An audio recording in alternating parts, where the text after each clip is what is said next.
আমার বিভিন্ন প্ল্যাটফর্মে মিলিয়ন মিলিয়ন ফলোয়ার আছে, সোশ্যাল মিডিয়া প্ল্যাটফর্মে। আমার প্রশ্ন হলো যে আমি এক মুসলিম পরিবারে জন্মেছি। আমার বাবা-মা মুসলমান ছিলেন। আমি এক নিষ্পাপ শিশু। আমি তো কিছুই জানতাম না। আমি যখন জন্মেছি এবং বড় হয়েছি, তখন আমার মন সেই জিনিসটিকে মেনে নেই যা আমার বাবা-মা আমাকে শিখিয়েছেন। যেহেতু আমি মুসলিম পরিবারে জন্মেছি, তাই আমি ইসলামকে মন থেকে সত্য মনে করি। এখন যেমন আমাদের লক্ষণ ভাই এসেছিলেন, একজন নিষ্পাপ শিশু। সে কিছুই জানে না যে ধর্ম কি, রিলিজিয়ন কি। আর সে যদি খ্রিস্টান পরিবারে জন্মায় বা হিন্দু পরিবারে জন্মায়, তো সে সেই জিনিসটাকেই ফলো করে, সেই জিনিসটাকেই তার মন মেনে নেয়, যা তার বাবা-মা তাকে শিখিয়েছেন এবং তার মনে ঢুকিয়েছেন। তো সে যদি খুব ভালো একজন মানুষ হয়, সে খুব ভালো একজন মানুষ, সে মানুষের সাহায্যও করে, খেয়ালও রাখে, খুব ভালো মানুষ। কিন্তু যদি সে এই অবস্থায় মারা যায়, তাহলে কি সে জাহান্নামে যাবে না জান্নাতে যাবে? যদি জাহান্নামে যায়, তো এটা কি ন্যায় না অন্যায়? ভাই সাহেব, আপনার নাম কি বলেছিলেন? আব্দুল বাসিত রিন্দ। আব্দুল বাসিত। বাসিত রিন্দ। রিন্দ। রিন্দ একটি বেলুচি জাতি। রিন্দ। জি, রিন্দ। আব্দুল কাদির ইসলাম আব্দুল বাসিত। শেখ আব্দুল বাসিত ভালো কারি ছিলেন, মাশাআল্লাহ।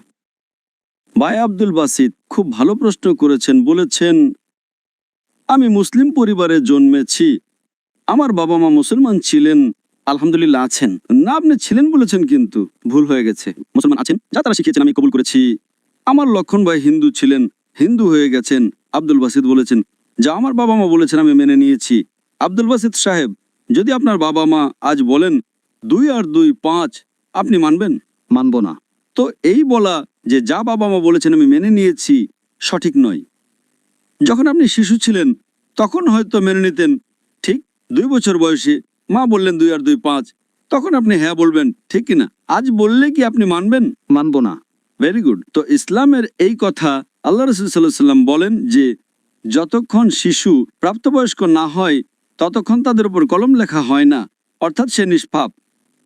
যদি লক্ষণ যে এখন প্রাপ্তবয়স্ক 25 বছর, 30 বছর, 35 বছর, জানি না, এখান থেকে দূরে দেখা যাচ্ছিল না, কিন্তু প্রাপ্তবয়স্ক তো, তাই না?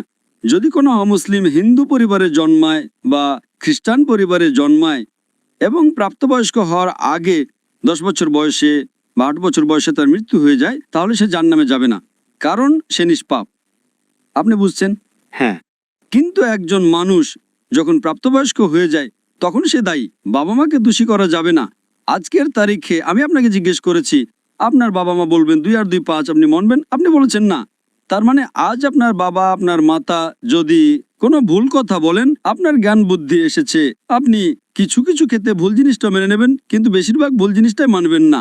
আপনি আপনার বাবা মাকে ভালোবাসেন, বাবা মাকে ভালোবাসেন, তার মানে এই না যে আপনি তাদের বিরুদ্ধে। কিন্তু এখন আপনি প্রাপ্তবয়স্ক হয়ে গেছেন, বুঝলেন? তো এই বলা যে কারণ বাবা মা, কোরআনের আয়াত এটা যে কাফের, এটা বলতে পারবে না যে তাদের বাবা মা কাফির ছিলেন, এটা যথেষ্ট নয়। কোরআনের আয়াত এটা।